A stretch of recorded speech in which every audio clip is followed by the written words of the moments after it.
Assalamualaikum warahmatullahi wabarakatuh. Alhamdulillahirabbil alamin. Allahumma shalli ala Muhammad wa ala ali Muhammad. Pemirsa Khilafah News dimanapun Anda berada, salam jumpa kembali bersama dengan saya Aziz Rahman di program Kabar Petang edisi Selasa 13 Desember 2022. Insya Allah beberapa menit ke depan kami akan menemani Anda mencermati dan menelaah berita paling menarik dan paling populer hari ini bersama narasumber yang kompeten di bidangnya dan tentunya dari sudut pandang Islam. Baiklah pemirsa, inilah kabar petang selengkapnya.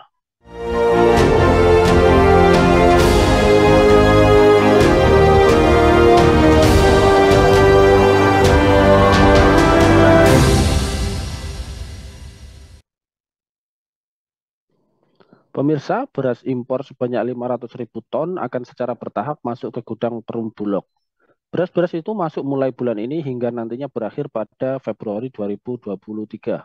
Direktur Utama Perum Bulog, Budi Waseso mengatakan beras yang masuk untuk bulan ini sebanyak 200.000 ton. Sementara itu 300.000 ton akan masuk secara bertahap pada Januari hingga Februari tahun depan. Yang jelas Desember ini 200.000, selebihnya yang 300.000 itu tahun depan. Artinya Januari sampai dengan Februari. Kata pria yang akrab disapa Buas itu di Kemenko Perekonomian Jakarta Jumat 9 Desember yang lalu. Nah, pemirsa, apakah ini kebijakan yang pro petani di dalam hal impor ini? Apakah Indonesia negara agraris mengapa kok sering sekali dan selalu impor beras? Apa solusi bagi rapuhnya ketahanan pangan Indonesia? Pemirsa, untuk membahasnya kami telah terhubung dengan Direktur Ensai, Bung Arif Firmansyah. Kita sapa dulu beliau. Assalamualaikum warahmatullahi wabarakatuh, Bung Arif. Waalaikumsalam warahmatullahi wabarakatuh, Bung Aziz. Alhamdulillah, gimana nih kabarnya nih, Bung Arif? Sehat, Bung? Ya, Alhamdulillah, senantiasa selalu walafiat dan tetap semangat.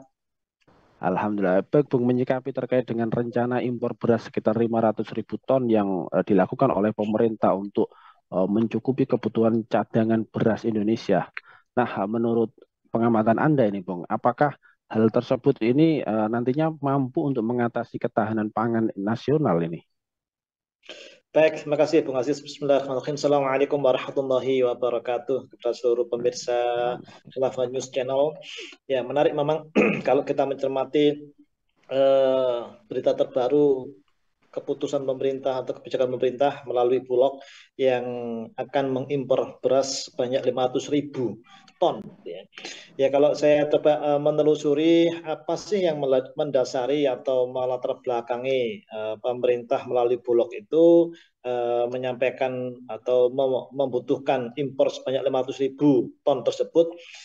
Ya, seperti sempat dikutip oleh Bung Aziz bahwasanya Kepala Bulog yaitu Buas Budi Waseso itu menyebutkan ya kalaulah ini impor 500.000 ton itu tujuannya adalah sebagai CBP ya cadangan beras pemerintah dan itu eh, cadangan stok pangan saja misalnya itu dan tidak dikeluarkan secara bebas alasannya seperti itu dan itu akan apa impor beras 500.000 ton ini ya, berlangsung secara bertahap. Desember ini 200.000 nanti sampai Februari itu total 500.000 ton. Nah, pertanyaan berikutnya adalah ya kan betulkah impor ini betul-betul sangat dibutuhkan gitu ya. Nah, yang unik itu adalah yang pertama ada keganjilan di situ ya.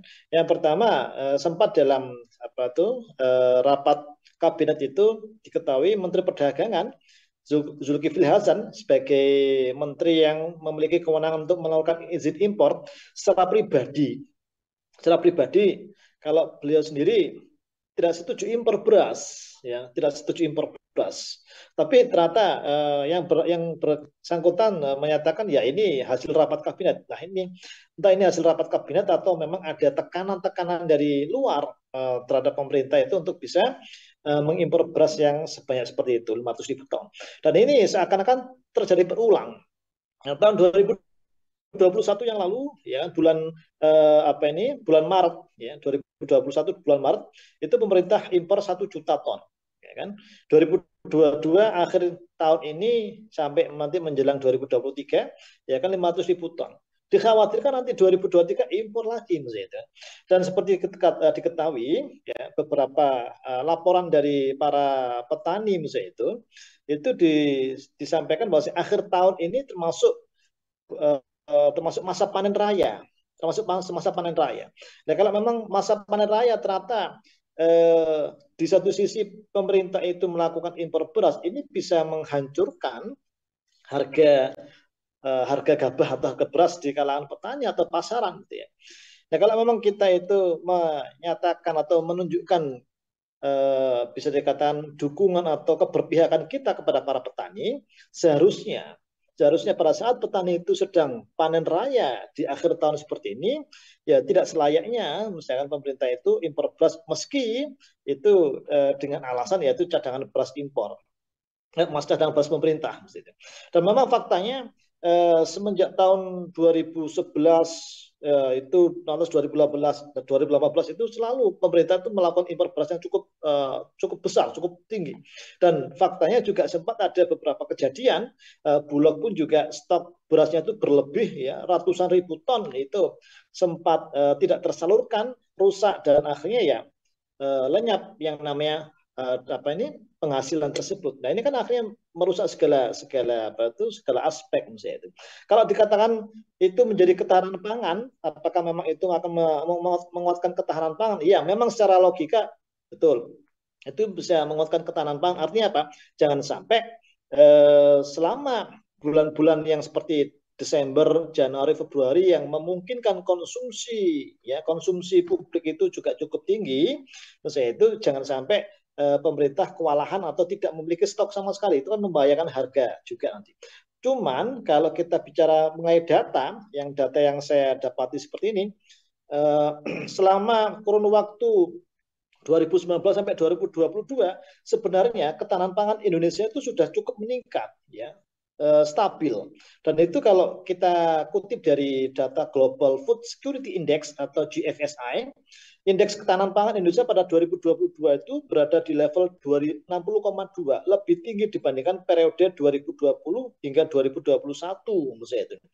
Nah, harusnya kalau memang ketahanan pangan itu sudah meningkat, membaik, misalnya, apalagi ini juga sudah mulai sudah tidak ada lagi pandemi ya, COVID-19 hampir di seluruh dunia, termasuk mungkin di Indonesia, harusnya itu impor beras seperti ini tidak lagi terjadi atau tidak diulang kembali agar memperbaiki kondisi ekonomi petani dan juga kondisi ekonomi nasional. Demikian, Bung Aziz. Ya, baik Bung. Sebagaimana yang sudah Anda jelaskan tadi, ini kan masalah impor ini seolah-olah hampir setiap tahun selalu dilakukan. Nah, Anda melihatnya ini seperti apa? Apakah pemerintah ini tidak mampu ya untuk merencanakan dengan baik ya, terutama terkait dengan swasembada beras ya, mengingat sebagaimana sudah Anda jelaskan, ini kan bulan-bulan ini ada bulan-bulan yang akan panen raya, sehingga kemudian impor dilakukan pada saat panen raya. Ini rasa-rasanya merugikan petani. Ini kira-kira apa ini? Apa yang terjadi dengan negeri kita? Mengapa pemerintah selalu melakukan kebijakan demikian? Ya, sebenarnya kalau kita kilas balik terkait dengan pemaparan kinerja pemerintah yang disampaikan oleh Presiden Joko Widodo, menunjukkan sebenarnya itu ada perbaikan sektor pertanian. Ya kan, sektor pertanian itu sampai di Agustus 2022 yang lalu, ya kan, pemerintah Indonesia mendapatkan penghargaan dari IRRI ya, atau International Rice Research Institute atas keberhasilan mencapai swasembada beras dan meningkatkan sistem ketahanan pangan. Nah, coba ini kan nggak main-main. Artinya penghargaan ini yang diberikan kepada sebuah negara atau satu negara yang dinilai oleh IRRI itu berhasil mencapai swasembada beras, ya kan? Nah, kenapa IRRI ini menilai Indonesia itu berhasil mencapai swasembada beras dan meningkatkan sistem ketahanan pangan? Ya, alasannya, ya ini juga disampaikan oleh Presiden Joko Widodo, ya.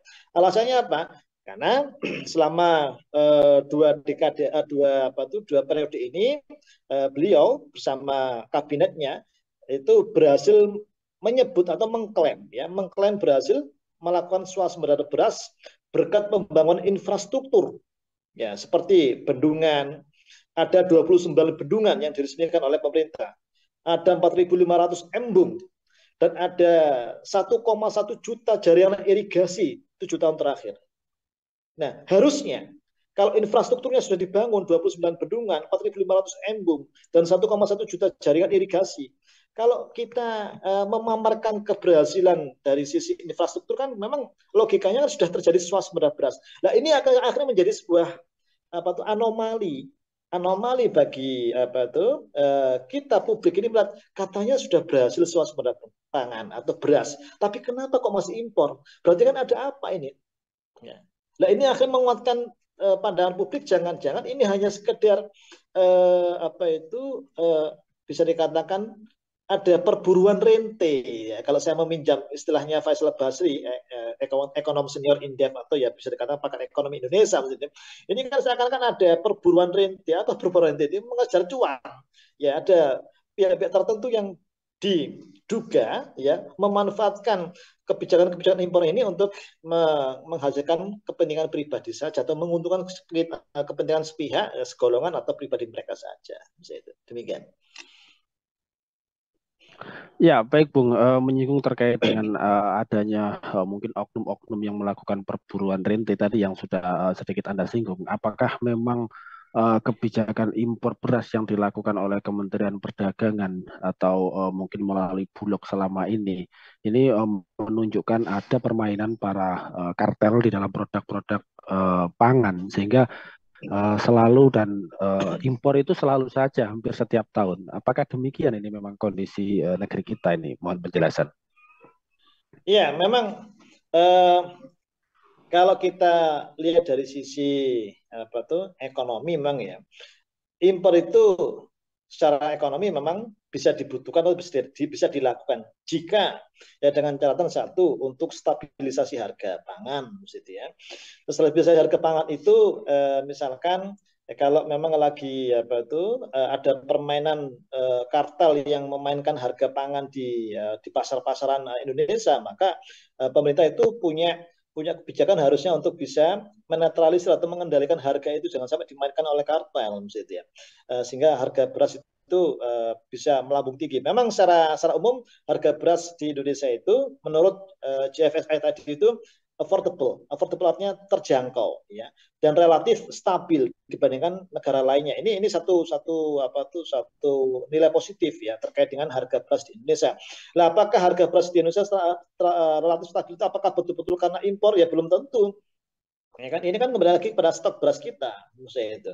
Kalau memang pemerintah misalkan melalui Bulog atau lembaga-lembaga yang lain itu bahkan Badan Pangan pun juga didirikan untuk memantau ketahanan pangan di Indonesia itu betul-betul berdasarkan pada data yang ada di lapangan, misalnya itu, maka seharusnya tidak terjadi impor, ya kan? Seharusnya tidak terjadi impor. Satu contoh misalnya gini, kalau yang saya dapati data dari Jawa Timur saja lah, Jawa Timur misalnya, salah satu provinsi di Indonesia, Jawa Timur, belum lagi yang lain. Mungkin kita perlu kumpulkan lagi misalnya.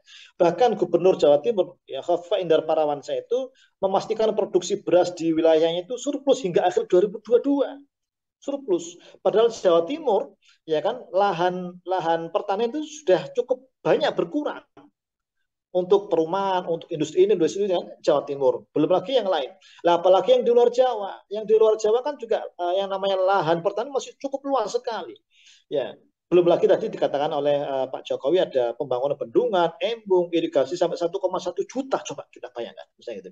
Nah ini misalkan satu contoh Jawa Timur saja sudah melaporkan ini kita nggak mau menerima beras impor ya karena di Jawa Timur sudah mencapai surplus luar biasa kan. Nah ini kan harusnya kita kumpulkan lagi di wilayah yang lain. Bagaimana provinsi yang lainnya misalnya itu. Kalau provinsi yang lainnya ternyata rata-rata misalkan dari 37 lebih provinsi yang ada di Indonesia itu sudah mayoritas surplus, nah ini kan bisa saling mensubsidi, ya kan, saling subsidi. Mungkin daerah yang surplus itu bisa mensubsidi yang defisit dari sisi pangannya. Jadi dari situ kan kita bisa menilai. Nanti kan ada saling menguntungkan satu sama lain di antara provinsi yang ada di neraca perdagangannya, misalnya neraca perdagangan antar provinsi. Nah, sehingga kalau seperti ini kan akhirnya lebih baik, misalnya itu. Tapi kalau sudah buru-buru melakukan impor lagi, nah sekali lagi ini kan ada ketidakpercayaan atau mungkin bahkan merasa tidak pede pemerintah itu untuk menjaga, memastikan harga, stabilitas harga itu, sehingga akhirnya dengan beberapa isu yang nanti dikhawatirkan ini akan apa itu terjadi krisis dan sebagainya, maka pemerintah harus impor. Nah, ini siapa pembisiknya itu? Ya kan? Nah, jangan-jangan juga pembisik-pembisik ini akhirnya yang mereka itu mengambil untung dari hal seperti itu. Dan memang kalau harga harga stabil di pasaran itu kartel mungkin bisa jadi nggak ada. Tapi sekarang kembali lagi kartel impornya. Nah, ini kartel impor ini yang harus kita bongkar sebenarnya. Kira-kira ada nggak kemungkinan kartel impor yang memang membuat pemerintah gusar terhadap ketahanan pangan sendiri di dalam negeri sehingga akhirnya terpaksa atau mungkin dipaksa untuk melakukan impor tadi. Gitu. Ya, baik. Terakhir, Bung Arif, melihat berbagai macam problem pangan di Indonesia, terus kemudian juga ada ketergantungan impor dan juga apa namanya para kartel-kartel yang selalu saja melakukan hal tersebut seperti penjelasan Anda. Kira-kira apa ini? Apa solusi yang bisa dilakukan agar negeri ini, yakni Indonesia tercinta, ini mampu menciptakan sebuah ketahanan pangan ini? Ya, makasih. Tadi kalau mengutip pernyataan Presiden Joko Widodo yang mengklaim sudah terjadi swasembada pangan dengan pembangunan infrastruktur tadi, misalnya ya, 29 bendungan dan sebagainya. Itu perlu kita minta apa tuh hasilnya seperti apa. Harusnya dengan infrastruktur seperti itu harusnya itu sangat menunjang keberlangsungan atau munculnya swasembada pangan. Satu, ya berarti kita pastikan lagi betul nggak itu yang namanya swasembada pangan itu bisa terjadi dengan adanya infrastruktur. Yang kedua, tentu kita perbaiki modernisasi pertanian di Indonesia, ya kan, modernisasi pertanian di Indonesia, sehingga angka, misalkan saya kutip dari data-data yang disampaikan oleh Faisal Basri itu, misalkan tahun 2018 ya kan, misalkan 1,05 miliar US dollar itu besaran impornya, itu harusnya bisa di save atau bisa dihemat 1 miliar US dollar itu untuk melakukan reformasi atau bahkan revolusi sektor pertanian terkait dengan para petani diberikan dukungan untuk pendanaan perbaikan pertaniannya, infrastruktur dan sebagainya. Ini kalau sudah betul-betul dimaksimalkan dengan dana yang harusnya dipakai untuk impor itu bisa disalurkan atau dikembangkan kembali lagi kepada para petani, saya yakin itu akan bisa memberikan atau memunculkan betul-betul merealisasikan mewujudkan swasembada pangan. Dan yang kedua, kembali lagi ke dalam konsep sistem ekonomi Islam, ya kan, impor itu kalau kita bisa menilai dari sisi politik ekonominya, maka itu bisa menjadi alat politik bagi negara lain terhadap Indonesia untuk mengontrol atau bahkan mengendalikan kedaulatan pangan di Indonesia. Dikhawatirkan dengan adanya ketergantungan kita pada impor pangan itu, maka kedaulatan pangan kita itu nggak cuma ketahanan pangan, kedaulatan pangan itu akhirnya kita itu dikendalikan oleh negara lain. Ini kan berbahaya, ya kan? Sehingga kita atau kami merekomendasikan kepada pemerintah itu betul-betul maksimalkan potensi dalam negeri itu, para petani, infrastrukturnya, modernisasinya, ya kan, dan adanya sinergitas antara provinsi-provinsi yang ada di Indonesia itu untuk betul-betul memaksimalkan potensi dari dalam negeri sehingga nggak perlu lagi impor, dan ini akan bisa mengurangi ketergantungan kita dan bahkan bisa tetap kita itu mandiri secara pangan tanpa harus dikendalikan oleh negara lain melalui impor dan impor tadi. Demikian. Ya, baik, Mas Awan, ini penjelasan yang luar biasa. Ini mudah-mudahan didengar dan juga diperhatikan oleh pihak-pihak tertentu sehingga ada perbaikan terkait dengan pangan di Indonesia. Terima kasih, Jazakumullah khairan katsiran kepada Bung Arif Firmansyah ini atas kesempatannya hadir ke Berpetang pada edisi kali ini. Insya Allah nanti kita ketemu lagi lain waktu, lain kesempatan. Semoga Anda dan keluarga sehat selalu dalam lindungan Allah Subhanahu wa Ta'ala. Assalamualaikum warahmatullahi wabarakatuh, Bung Arif Firmansyah. Waalaikumsalam warahmatullahi wabarakatuh. Baik pemirsa, demikianlah Kabar Petang pada edisi kali ini. Semoga Anda mendapatkan banyak manfaat dari acara kami. Jangan lupa saksikan kami besok di jam dan channel yang sama. Dan jangan lupa juga like, comment, share, subscribe, serta klik tekan tombol loncengnya agar tidak ketinggalan update terbaru dari Khilafah News. Karena hanya di sini Anda akan mendapatkan informasi aktual, terpopuler, dan tentunya dari sudut pandang Islam. Akhirnya saya Aziz Rahman beserta seluruh kru yang bertugas undur diri. Wassalamualaikum warahmatullahi wabarakatuh.